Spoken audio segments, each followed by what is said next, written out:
And welcome back to Fully Equipped. Happy Masters Week. It's my, I wouldn't say that. It's not my favorite week of the year. I don't know if this is sacrilegious. I love the Open Championship more than the Masters, but it's right there. It's the 1B if the Open Championship is the 1A. It is packed with all kinds of fun storylines. But I will say this, boys, my favorite part about this week, at least this year, it feels like we don't get any of the live PGA Tour talk. It's just about the golf. And holy shit, is that a nice change of pace from the way things have been. Anyway, I'm jacked up. I want to get your picks. But as always, I got to ask you, how we doing? I'm feeling very good. As you can tell, I'm in Masters mode. Yes, you are. Feeling very excited and absolutely ready to rock. There's so much stuff to talk about. And plus, we've buried the lead. Like everyone's talking, everyone's all excited about Masters Week, but what we don't realize when we're not talking about, we're only 1 week away from next week's signature event, the RBC Canadian. I almost said RBC Canadian Open. RBC Canadian Open. I was like, wow. Okay. RBC Heritage. Canadian Open's in a few weeks in May. But no, yeah, that's. Are you getting paid on the side or like backroom deal with the PGA? That would be sweet. That would be totally sweet. I would totally take that. I would we have a tour spy in our midst. He's not a chance. I'm sure with all the things I've said, I'm sure they'd love to send me any amounts of they'd probably rather deny me press credentials. But anyways, I'm very excited. I'm truly it is one of those things that it kind of, I drove by driving ranges the last couple of days and they're packed. Like, it's just one of those things. People just seem jazzed. I can only imagine what it's like in the fitting bays, Kris. Yeah, it's busy. Golf season is gearing up all over the country. I'm still up in Oregon, and we're starting to see a little uptick in bookings here at the Pronghorn Studio as well. And the buzz is out there. This today was probably the second nice day that I've had in almost 2 weeks of being here, and fortunately got out to play a little bit of golf at Tethero this afternoon, a little earlier today, and it was a good time. That golf course, have any of you guys ever played Tethero? I have not, but I've heard a lot of good things. I've never been to the state.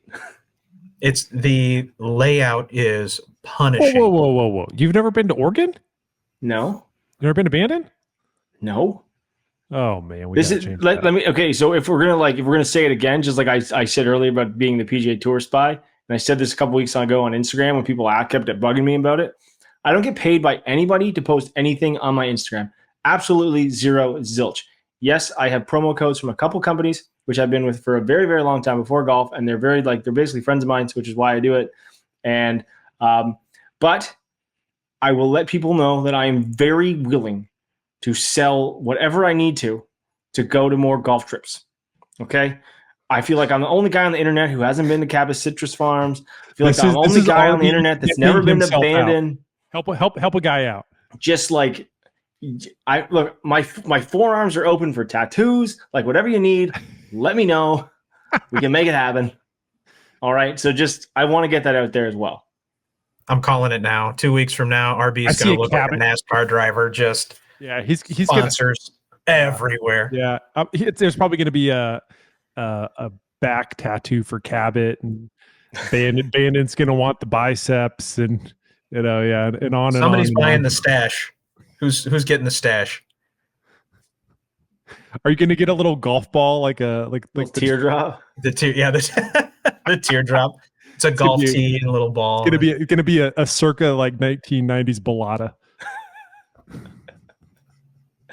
which would be very fitting. What would it take, Gene, for someone for you to get a tattoo of your robot on the top of his dome? No chance.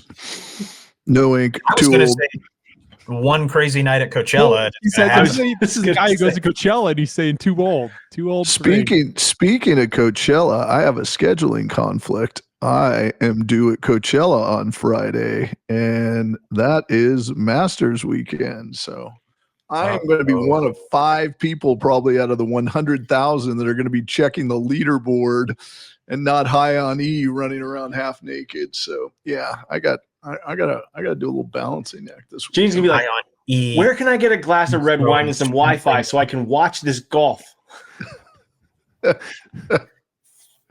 Somebody's going to there will be invite no you into golf their watching. into I their can tell tent. you that much. But if I could just get a leader, you know what's interesting about Coachella?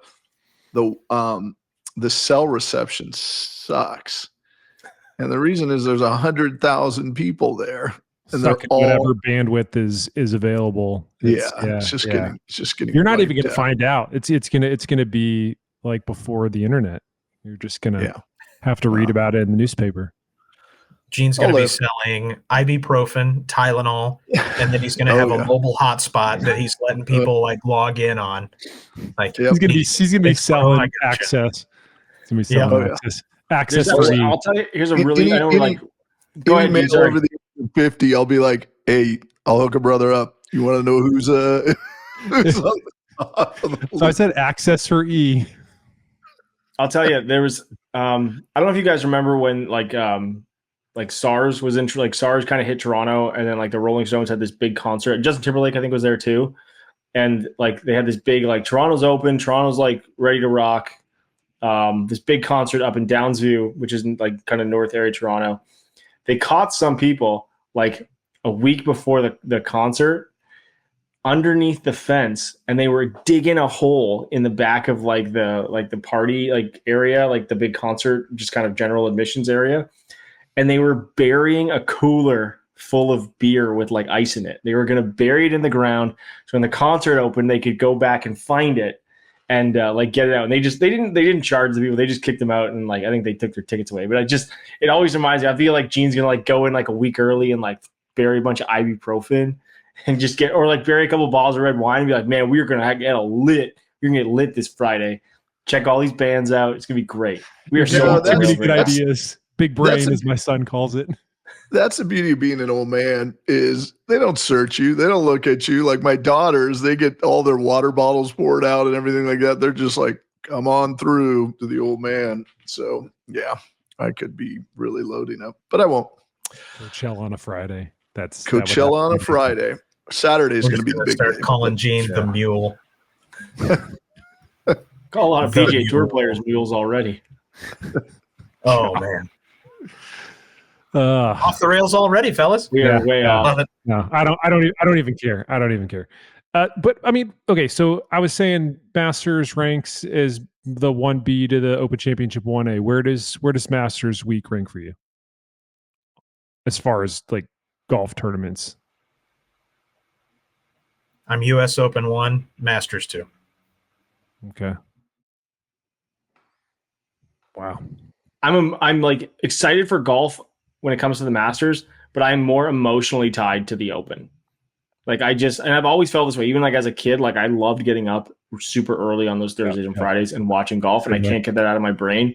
It's such a fun experience, and you see everybody. It's such a large field. It just brings a lot of excitement, and I love links golf. I love links golf, and I love that most of the courses they play at, you can play as a regular human being, and you don't need to be you don't need to like win some freaking super lottery to get in and play. So that's why for me, the Open is still that like one. But as far as the golf itself and like sitting down on a Sunday, it's hard to beat the Masters. Gene strikes me as a PGA Championship guy. Far from it. No, I think I'm with the group in that I think the Open gets the nod over the Masters, but only if it's location specific. There's some locations that haven't necessarily thrilled me for the Open.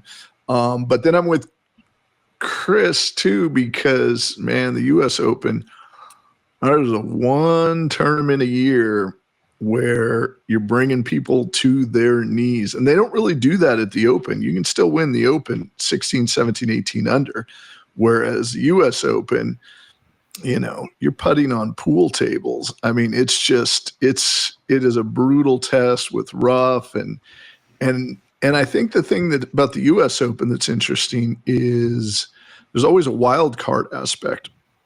Somebody's just driving the ball straight that week and rolling in putts. And, you get a lot of winners that are kind of almost flash in the pans, at the US Open. Whereas the other tournaments, usually it's more tried and true or predictable. All right. So I was going to save this till the end, but let's do it now. Who's your pick to win? Gene, kick us off. Who you got? I can't bet against Scheffler. You just can't. And the only thing that's going to slow Scheffler down is if his wife has a baby, and he's got to withdraw from the tournament. Other than that, I mean, the guy's just playing too good at golf. He could have a little slip up with his putter potentially, but he's won it before. He knows how to navigate his way around the course. He has to be hands down the favorite. Mr. McCormack. I was going to kick it to you. I'm going back and forth between 3 players, and I don't want Jay Wall to just jump down my throat for saying, "Well, I like 3 guys," and then just don't worry. Gene's already picked like 3 of the 4 majors. He was, U.S. Open for this reason, Open Championship, then the Masters. I'm done asking you guys to just pick one. You guys new ones. You pick a million. You pick a million of them. Rory. Okay. Wow. Okay. Yeah. Wow. My heart wants what my heart wants, folks. I don't care. Rory was one of my 3. RB. I'm on board with that. I like it. Scheffler was another one. Koepka, just because he shows up in majors. Like, there's there's definitely a few guys in the field that could have a shot this week. But yeah, if I had to pick one, I'd have to go Scheffler. He's just, like Gene said, he just has his force field on, and he is hitting it so good. And I think Brandel Chambly even said if he has a mediocre week putting, he's going to win. Yeah, that's the one thing that keeps me from picking anybody else is exactly what you just said, Kris. And Rory said it before. I think it was 2018. I was going back and looking at some quotes, and he said, "You don't have to be a great putter to win at Augusta. You just have to avoid 3 putts. If you're cozying everything up to the hole and 2 putting and your ball striking it well, you're going to have a good chance to win." And that's the thing, Scheffler's big issue was he just didn't have a semi-reliable putter, and now he does. He's got one that I would say is pretty reliable. And then you add in he's ball striking like peak Tiger. I don't see anybody out there. I would really love to see like a Joaquin Niemann, like somebody. And I keep saying it's all about the golf, but I would love to see kind of similar to when Brooks and Rahm were going at it last year. Seeing a live guy and a tour guy, that's kind of what you want. I'd also like to see a playoff. I think they said it's been 7 years since we've seen a playoff at Augusta. I think we're due. Yeah.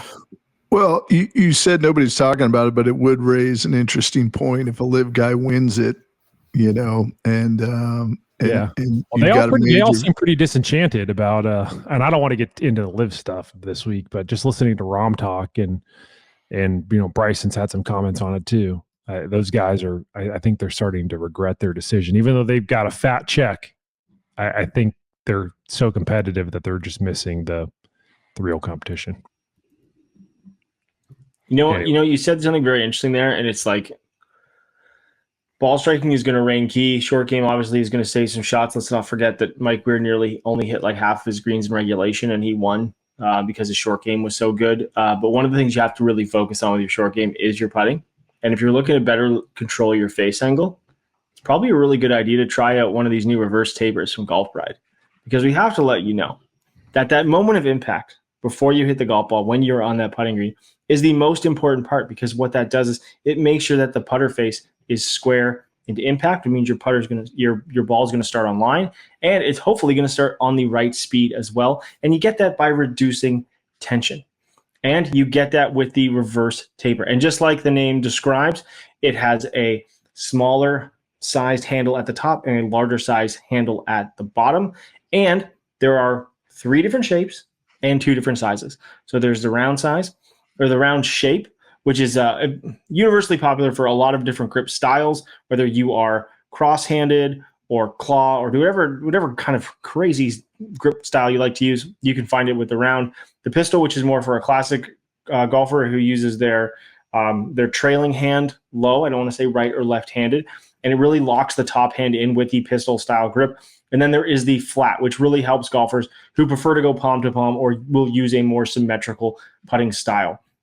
You can find out a whole bunch more at golfpride.com about the reverse taper. And let's not forget, because it is Masters Week, it's the start of the major season.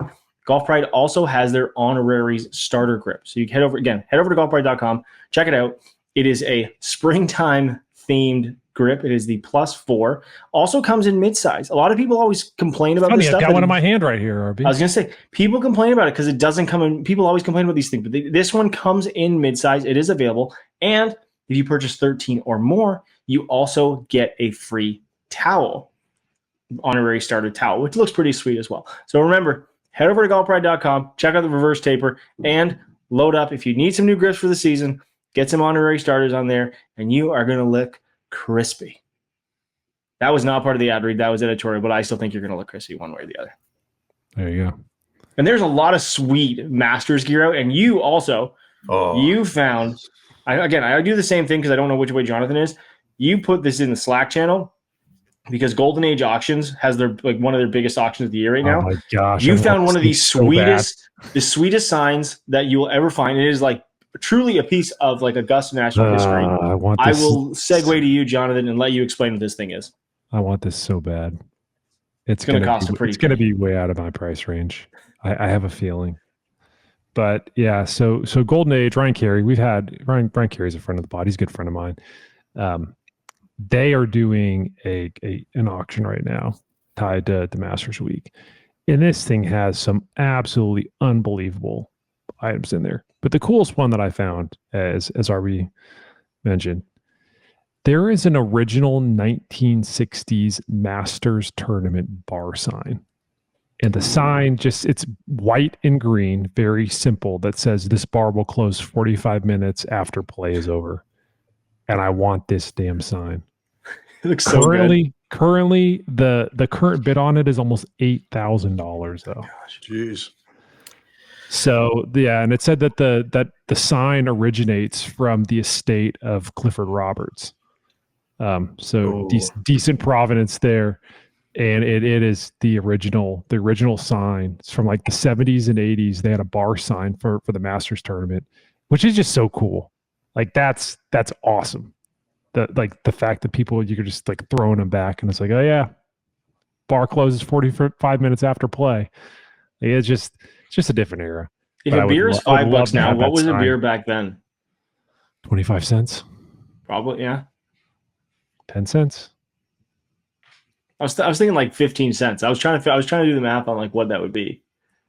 Because it's, even if you take a sandwich and say it was a sandwich was 50 cents or whatever, 25 cents, it could not have been more than 50 by any, I can imagine it being more than 50 cents. Yeah, I can't imagine it would be. And it's actually a good segue, because if you have been lucky enough to go to the Masters, or you had a buddy, the Masters merch, that's the thing. Everybody, if when they find out you're going to Augusta, they hit you up and they want you to pick up some stuff. But there's some cool items this year. Everybody's talking about the gnomes. They're overrated. At least that's my opinion. The gnomes are overrated. But there are some golf balls, some Pro V1s that have the different concession stand items on the cover. And it's got the beer cup and the bag of chips and the peach ice cream sandwich, and just cool little things that you're not really going to get anywhere else. And one of our staffers who's on site this week asked one of the folks in the merchandise center what's the most that they've ever seen. This is just random. One of the people that works there just randomly, what was the biggest number they've ever seen somebody spend on Masters merch? You want to take a guess? I know the number, so I'm not going to answer. Okay, leave it to Kris and Joe. How much? 10,000. Kris? I was going to go north of that, and I was going to guess closer to 25. Yeah, Kris is right. 30,000. Wow. But they probably flipped it for 60. How do you physically carry that much stuff? I don't even know, Gene. Well, you can mail stuff home. They'll ship it for you. So I'm sure they did that.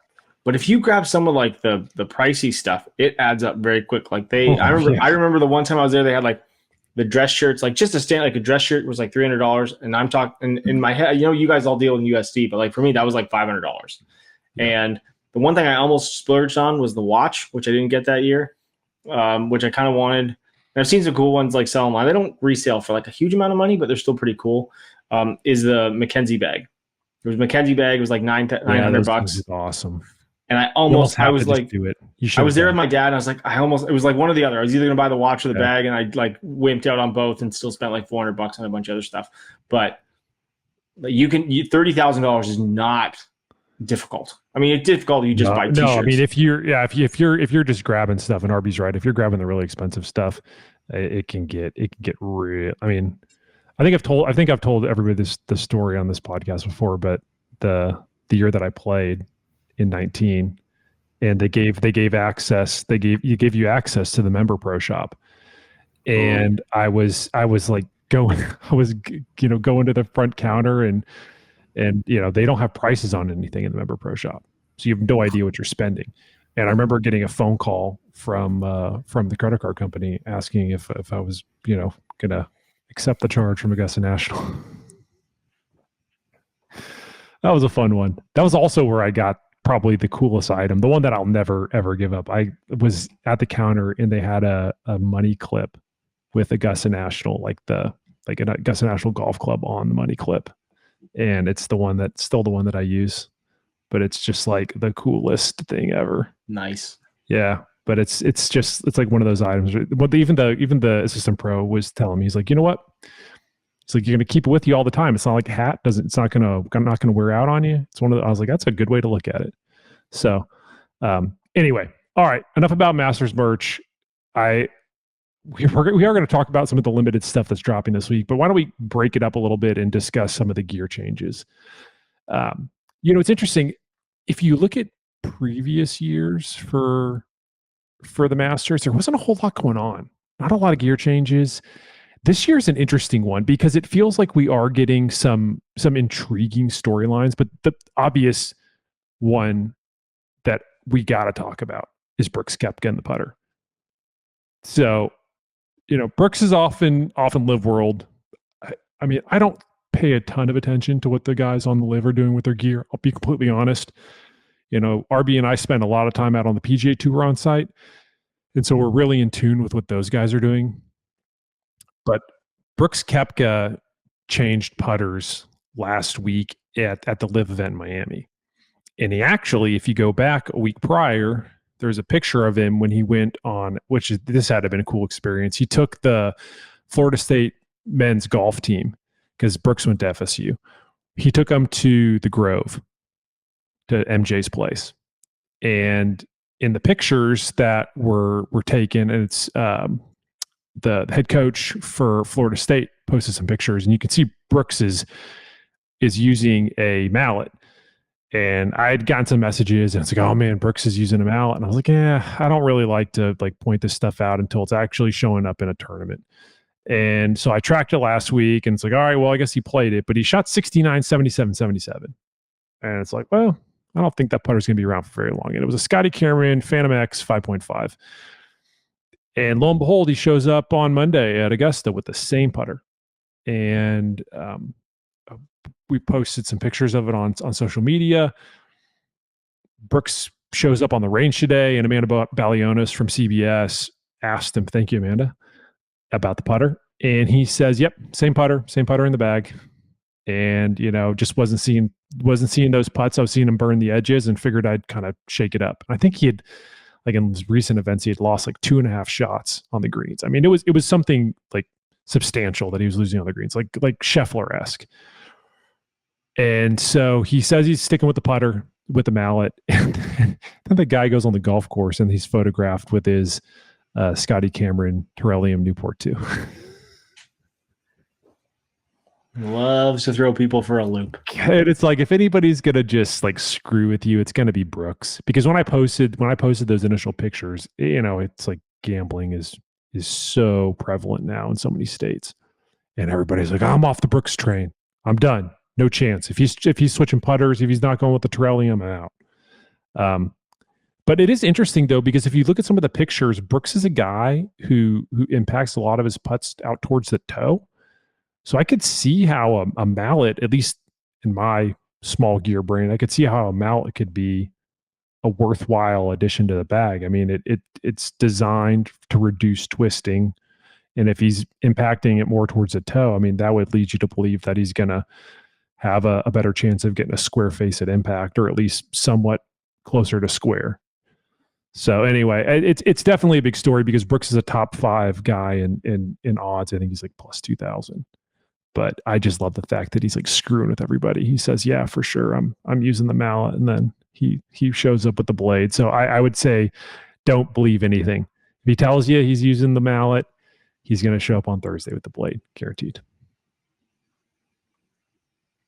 I think like it is a bigger deal, but the other part of this as well is, and this is from a fitting perspective, I'm very interested because I want to hear from Kris, because again, I don't see the day to day, so I don't get the opportunity to like work with golfers and go back and forth on stuff. But if a golfer is using a mallet versus a blade, but the toe hang is almost identical, let's say within 5 degrees of like being within like a certain area, do you find that there is a performance difference based on, say, center of gravity relative to the face or blade length or something like that, even if the toe hang is the same? Because I find personally, like I can use mallet, or even if it's a mallet, but as long as it has some toe hang that's kind of sits, let's say 45 to 35, or again, I've used long putters in the past, but, or still do really, but do you find there is a performance variance, or is it an alignment thing, or like what is it? Because I can go back and forth and I don't see it's a big deal, but like I feel like for some players it can be a massive, like can have a massive impact on like kind of just what happens when they're putting. Yeah, there's a couple of different variables at play there. So, I mean, the from just a playability standpoint, the mallet with having that extra discretionary weight out towards the poles, towards the toe, towards the heel, is going to sustain ball speed. It's going to sustain spin. It's going to hold that initial start line a little bit more consistently on a miss hit than a blade will. And a lot of that is simply CG location, then also taking advantage of that multi-material construction and redistributing that discretionary weight out into different places in the head itself. I mean, there's more opportunities to put weight in a variety of orientations with a mallet than there is a blade putter. So, I mean, if you have a corresponding mallet that has, let's just say arbitrarily 30 degrees of toe hang, and it matches your release pattern and your stroke type, and you strike that particular putt out towards the toe with a mallet versus a blade, the ball speed will stay more consistent with a mallet. The start line will stay more consistent with a mallet. And I mean, typically speaking, the spin that comes off of the face will be generally a little bit more stable and consistent with a mallet as well. So, I mean, you're looking more for a couple of different attributes with a mallet than you would be a blade. But there's so many different things that we look at when it comes to putter fitting. I mean, shape of the head. I think we talked about this a couple weeks ago, but when it's talking about, shape of the head, weight of the head, face, insert versus milled, where the strike location is for the player, what the optics look like in order to give them better facial awareness and return the face to square more often than not. You can do a lot with a player just adjusting the optics and what type of alignment aids are on the putter. So mallet gives you usually a little bit more of a canvas to work with when it comes to that particular variable. Yeah, I don't know. I'm still thinking about what Brooks is going to end up with on Thursday. I can't figure it out. Just surprise me, Brooks. Don't even give me a chance to figure it out. Just what about JT's long iron? Because I know you wrote about that Jonathan, and like because he's been kind of messing around, right? Yeah. I mean, it's an interesting one. I was actually going to ask Kris about that. How many guys, Kris, that come through and get a set of Titleist irons, how many of them actually walk away with a full set of just one model versus like mixing and matching? I mean, in our environment, the amateur player quite a few. The professional competitive player, I mean, they know specifically what they're looking for by varying the models up, looking at turf interaction, looking at launch conditions, looking for just application of potentially a T200 long iron for versatility off the tee, for different types of shot shaping, or something that just goes high and straight versus having something like a T100 that's more workable. It just kind of depends on who it is and what they're looking for. But in our environment, a lot of players, the majority of players, will be one model top to bottom. Yeah. The reason I asked that is because JT now has 3 in the bag, and he was in almost a full on set of those 621.jt, like the very fully customized blades that were designed just for him. But he did some work last year, and he added a T100 4-iron to the bag, and then he was doing some work with the Titles Tour team after the Players Championship, and he just said, "You know what? I feel like I need some more forgiveness in the 5-iron." And so they worked with him, and they got him into a T100 5-iron. And then because of, and this is what I find fascinating, because I think a lot of people out there watch the pros and they think that these guys are robots, whereas from talking to Titleists, they said that Justin, his miss is typically low on the face with a long iron, and that miss with a blade, he's looking at about a 7 to 8 yard decrease in distance. And JT said, look, 7 to 8 yards to me is like front bunker or maybe front edge of the green. Like you're not hitting the meatier part of the green if you're hitting it low on the face. But when he went to T100 in the 5-iron, he was only seeing about a 2 to 3 yard decrease on those low misses. And to a tour pro, if you're giving him 5 yards on a miss, 5 additional yards, that's huge. Like that is a substantial increase for those guys, because that's not missing front bunker. That's maybe even clearing front bunker, and depending on the bounce, you might be towards the center of the green. So even these guys are seeing the benefits now of adding in these more forgiving long irons, and then because of that, he was able to go to a T200 in the 4-iron, and that gets him into a much more forgiving. I mean, we saw the numbers, Gene, from robotic testing with T200. I mean, that thing it looks like a player's iron, but that thing is fast. Absolutely. Yeah, 100% agree. Yeah. And that's, to be honest, we talked about it. Titleist does a really good job in both their irons and their drivers of having kind of a real solid, wide-ranging portfolio of performance characteristics based on what you're looking for. And I think, to Chris's point and to your point, J-Wall, that allows these tour players to pick and choose and to get a club that, performs for them. They can bend all these things to whatever, loft they need to. So it ultimately comes down to how they like the look, and back to the thing, what's their miss? And if they can minimize their miss, that puts them in a good place. There's a really good video I watched. I would say probably 99% of it with Ludwig Oberg, I don't know, whatever. It depends on what country you're living in, whichever the pronunciation goes. But it was his iron fitting with JJ and Wiesevik from Titleist.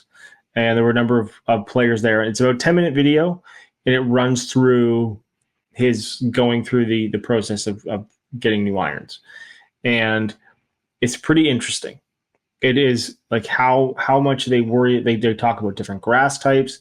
They dive into like vertical misses, because these guys don't really miss heel toe too much. As you said, Jonathan, like JT's miss is low on the face. He's not missing it super up on the heel or toe. So they miss vertically. And this is, again, Augusta is a perfect example of like a ball's above your feet, below your feet. Like those vertical misses can make a big difference in distance dispersion.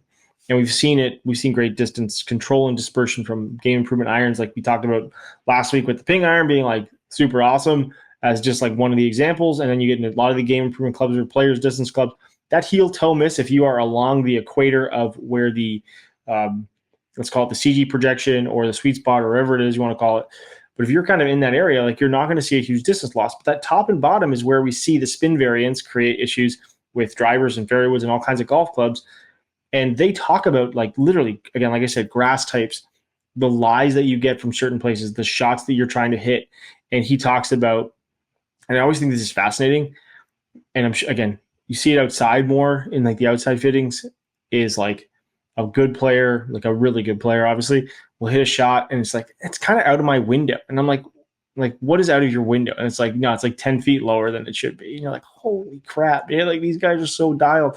Like, if I just hit a 4-iron and it gets above the trees, I'm like, this is sweet. This is great. Like, I'm totally cool with this. But like, to listen to the detail of that and talk about different models is one of those things where I think better players, and obviously tour players, but better players are really focusing in on more mixed sets. They're really dialing into this a lot more. And I think it's going to be something we continue to see. When I did my T series iron fitting, I got T150s and a T200 4-iron. So it's literally based on ball speed and carry distance. And as much as, look, I'd love to carry a full set of T150s. When you give me the 3 or 4 miles an hour ball speed, a little extra carry, and that little extra height, I'm like, what the hell am I arguing with? Like, the science is there. You can't go to one of these things, see the numbers, and then be like, I'm not really sure. It's like, you idiot. Like, if you told this to another, if you were on the other side of this and you said to another player, you're like, look, man, you're gaining like 7 yards here, hitting it like 12 feet higher in the air. Your ball speed is so much more consistent. And then the guy says no, I'd be like, you're an idiot. Like, and that's how I felt. I was like, okay, like, you're an idiot if you say no to this. So I think that's where we see these players, especially like JT, in those clubs where, like, this shot can make or break a round in any tournament, not just the Masters, but like any tournament. There was the Valero this past week. There was a 250-yard par 3. I watched Fleetwood hit an iron, and I was like, that was sick. Like, he hit it pin high. And no, it didn't land pin high, but he knew what he was doing, and he knew exactly how far his rollout was going to be. And those shots matter. And I think that's one of those things where, like, that's how you test players. And when we talk about these lies that are above and below their feet, that is one of the biggest things, especially too when they come out of rough or a second cut or whatever you want to call it. But like, that miss is one of those things where you hit high on the face. Like, everyone talks about it. You see it all the time. You hit a fluffy lie and you hit it high on the face, like, oh, that's a dead ball. And the thing just, it's not getting there. Like, it's just not getting there. And that's where these golf clubs help so much. All right. So a few other rapid fire changes that I do want to get into, some of the recent gear releases. Rory McIlroy last week at the Valero added a new 4-iron to the bag. Do you think this new Proto 4-iron is a sign of things to come, boys? Think this is going to be the next player iron? Or do you think this is like a Rory only thing? Nope. I have a sneaky suspicion that he is doing some testing for a future release. That's what I'm thinking too. They look good. I concur. Looks real good. Yeah. Yeah. It's a nice looking cavity back. If you haven't seen it, there's some photos floating around out there of it. Anyway, so he's got a 4-iron. He actually said that it's a golf club that he really likes for a number of reasons. A lot of guys, just this week in particular, you're wanting to launch the ball high in the air. And that's why you see, I mean, fairway woods, if you're not a guy who's using a 5-wood most weeks, that's where you usually see 5-woods become a thing. I know RB wrote a story recently about the importance of 3-woods. I don't agree. I don't think it's the most important club. Sorry, RB. You wait till the leader comes down to the 10th hole on Sunday and rips that 3-wood around the corner. I'll be like, I told you, man. I'll be waiting for that text, man. Okay, deal. I'm gonna be cooking pizzas, by the way. A 3-wood is a very important club. I don't know if it's the most important, but I can tell you because I just feel like drivers is such an important club at Augusta. If you look at the way that some of the recent winners have dissected that golf course, I mean, they're dissecting it with just bombing drives. and trying to take corners. I mean, Augusta is not a golf course where you have to worry about wayward tee shots unless you're just absolutely blowing it left or right. And in that case, like, you should be penalized. But you can. I feel like driver gives you such an advantage that you really don't need 3 woods. And if you're looking at your second shots for a lot of the big bombers out there that are most likely going to be the ones that you're going to be picking to win this week at Augusta, I mean, those guys aren't having 3 woods in on their second shot on the par 5s. They're going to have long irons or maybe a mid iron long irons at best, maybe on Friday when it's really windy, but rest of the weekend, no chance. Sorry. 3 wood. I was going a little different direction. I was saying that a 3-wood is an important club for a tour player because once you find one that really works, complements that window that you're looking for, gives you the distance and the spin profile that you're after, it is so tough to get it out of their bag. Oh, 100%. I would totally agree with that. I think that's the angle I was taking. Yeah, that's the toughest club to get, but I just don't think it's as valuable this week. At Augusta? Prove me wrong. We'll see. Okay. So other than Rory, some of the other ones I thought were pretty fascinating. Adam Scott is moving into Titleist Pro V1X. He was a V1 guy. He's also been doing a little bit. I actually was texting the end of last week with Aaron Dill, the wedge goat out on the PGA Tour for Vokey. And he was telling me that Adam had been doing a little bit of recon work at Augusta, and they're working on a couple of different grinds for the course conditions, which is, that's something that a lot of the guys have to worry about. Is you don't really know what weather you're going to be getting at Augusta. I mean, it's supposed to be rainy on Thursday. They've got a sub-air system underneath the greens, and the coolest thing is if you're ever there after it rains and you walk out on the golf course and you can just listen to the hum. Just the sub-air system is working overtime, just sucking all the moisture out of those greens. It's a cool sound, man. I mean, maybe it's just the golf nerd in me, but listening to the sub-air go at Augusta is next level cool. But yeah, you did different grinds and different bounces depending on what kind of golf course you're going to get. Although guys were saying that this is the best setup they've ever seen at Augusta. The course conditions are primo. I was like, how could they get any better than what it is every year? But yeah, I know the weather dictates that. It doesn't look good. Yeah, and it doesn't look good on Thursday, but I think it's gonna be pretty solid. Like I said, Friday's gonna be really windy, and then Saturday, Sunday, when it matters, is gonna be absolutely primo. The other interesting one, guys, that I did want to point out. So last week, I found out that 5 free agents went back to Titleist TSR drivers. And did a little bit of digging. And Kris, I know you work with some guys that might have a little bit more, wiggle room in the bag to kind of tinker with some gear. But it sounds like the reason why they're seeing some TSRs getting back in the bag is just because some guys were excited about other products that didn't work out. So now they're coming back hat in hand, looking for a TSR driver, and it just so happened that there were 5 free agents last week at Valero that all added TSRs back to the bag. Happens. We're at that point in the year. Everybody's really excited in January and got a new club in the bag, and maybe it does something better than their previous driver. But when it starts to get closer to Augusta and you start looking at the calendar, and before you know it, you blink and you're at the Open Championship, and then you're looking towards the FedEx Cup playoffs. I mean, guys want to make sure their bags are dialed as they get down towards the back half of the year, and points start to matter and status starts to matter on tour. So I don't blame them.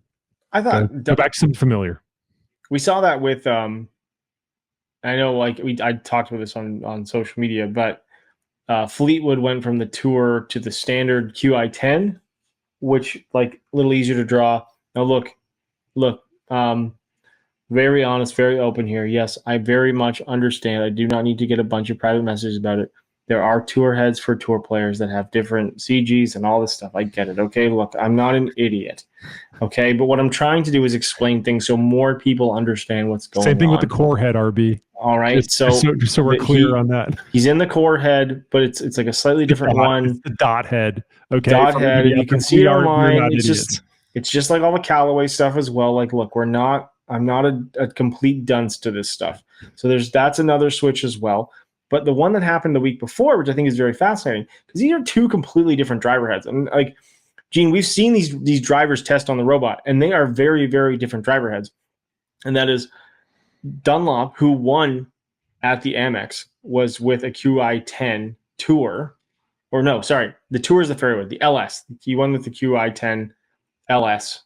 The naming, all this stuff. I even don't get the straights all the Dark time. Speed, King Forge Tech, Whatever. It's all there. QI10 Tour, QI. It's all there.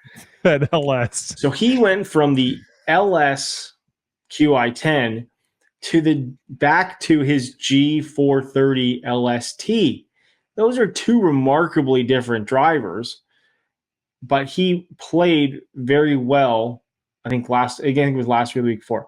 So it is an interesting switch to see that happen once things start mattering, and where courses like where driving gets a little bit tighter. Because look, we all know the QI10 is like mega fast, but when you have a driver that is lower spin like that, it becomes a little less stable versus the LST, which we know is a lower spin but very stable driver. Because look, you get to the Amex, you can kind of blast it everywhere.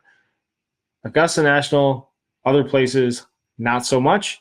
And we see the switch. And that to me is like the telltale sign of like, he obviously hit it so good, he freaking won with it. Like, let's be very clear.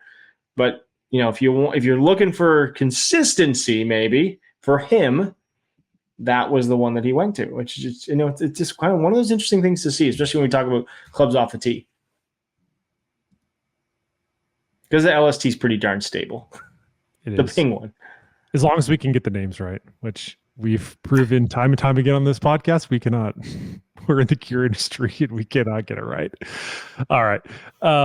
Before we'll get to wrapping this up here in a little bit, but I do want to, like I mentioned, a couple of the gear releases. So as we teased last week, TaylorMade has a new burner mini. And if you haven't gone to RB's social media feed, particularly his Instagram, man, what are you doing? You should just go right now. That was one of the funniest videos I've seen in a long time, RB. Bravo. I didn't even have that angle in my head until I was like, oh yeah, it is like the throwback. It's perfect. Yeah, you absolutely nailed it. This is the crap that lives in my it showed up the day before. I'm glad it does, because we're glad to have you on the team and have that crap be part of Fully Equipped. It showed up the day before, and like the whole evening I was like conceptualizing like what could be like a really funny video that you could do with one of these things. And then I did it, and the first thing I did is I sent it to my wife and I said, yeah, this is what I did for work this morning. She just like shook her head at me. And as I said to you, Jonathan, and I said to Gene earlier before we went online, like, look, here's the biggest thing. And I know I look like a complete nutter goofball at this exact moment in time, but I take my job seriously. I don't always take myself seriously. And that was kind of like the concept, is like, just have fun with it. It's kind of like a little motto that I live by. Like I do take what I do very seriously, but I don't take myself that seriously. It's, you know, we talk golf club and we talk funny, cool head covers turned flipped inside out and all that stuff.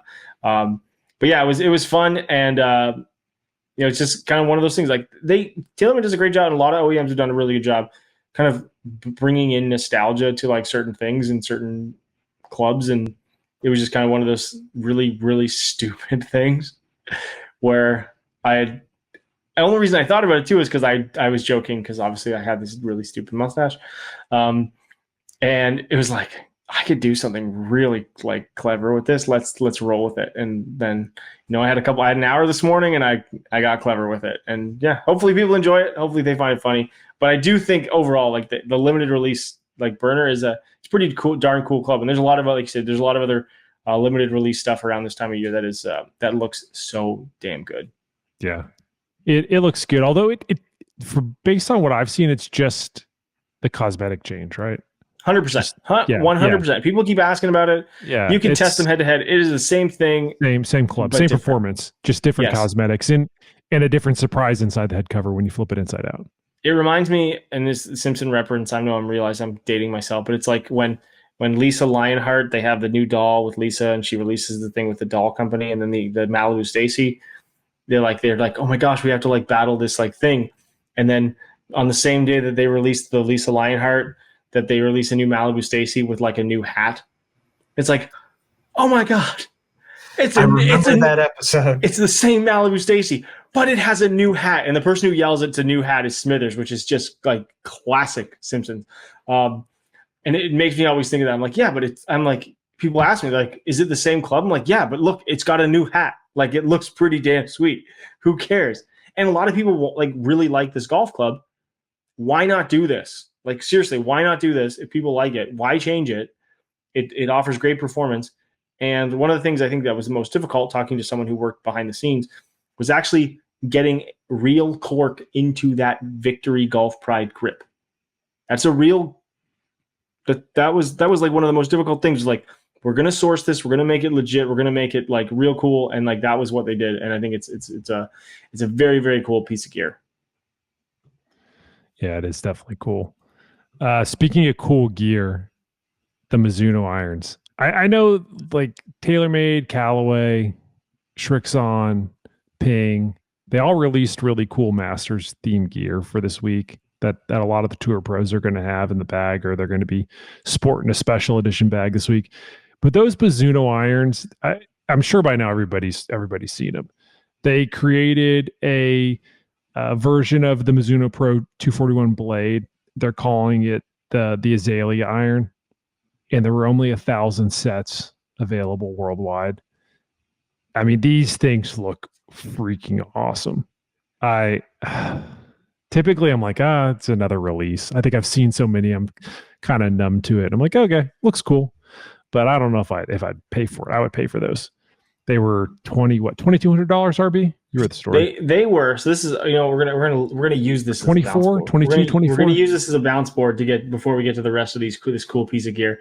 They were priced at $2,410. I don't know what that really actually means for like any like 241. Oh shoot!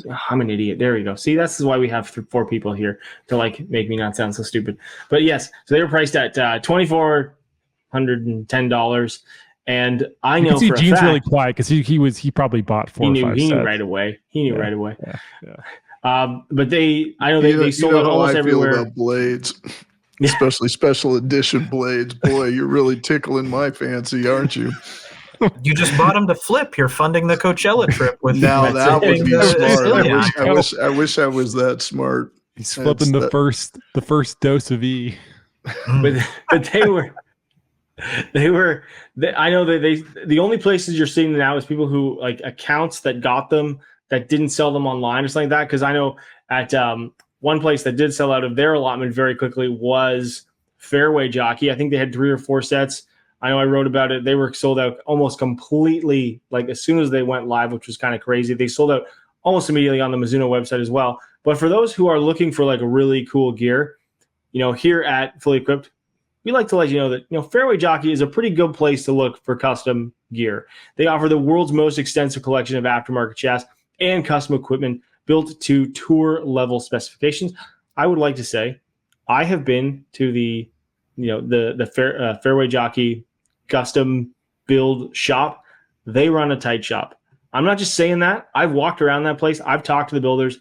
They know their stuff. The place where I shot my the build shop stuff for all the magazine this year, behind Inside Baseball stuff here, like was later last year in the Fairway Jockey build shop. They do run a tight ship. Alex knows his stuff around there. They know what they're doing.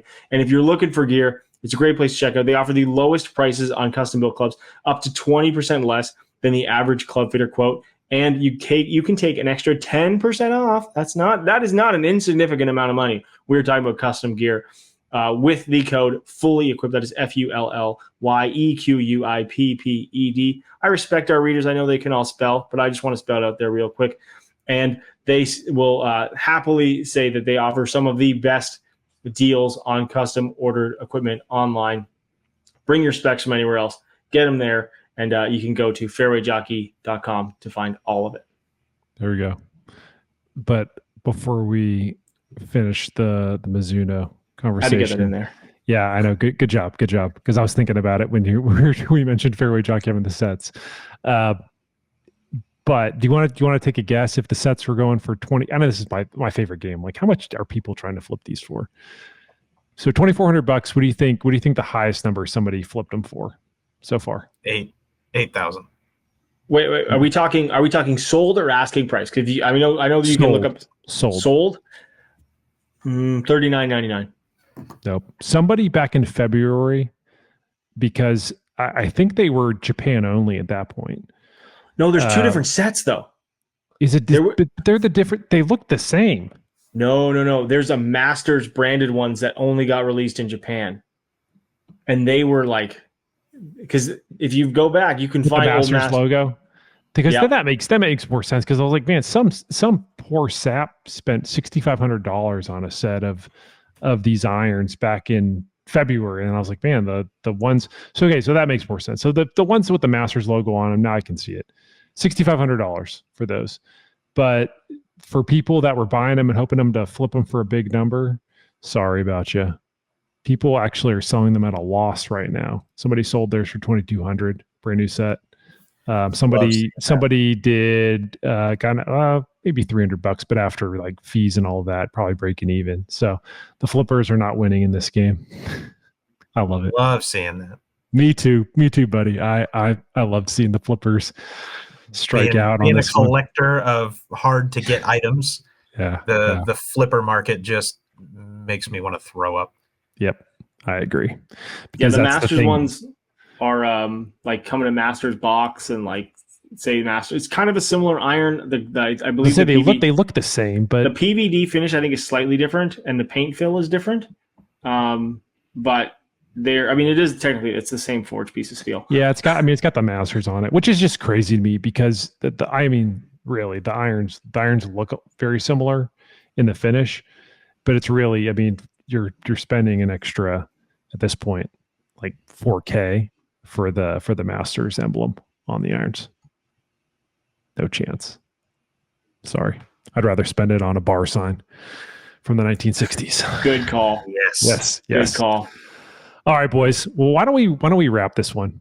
I think this is enough like Masters banter. We gotta get Gene off to bed so we can rest up for Coachella. The rest of us are gonna do some work.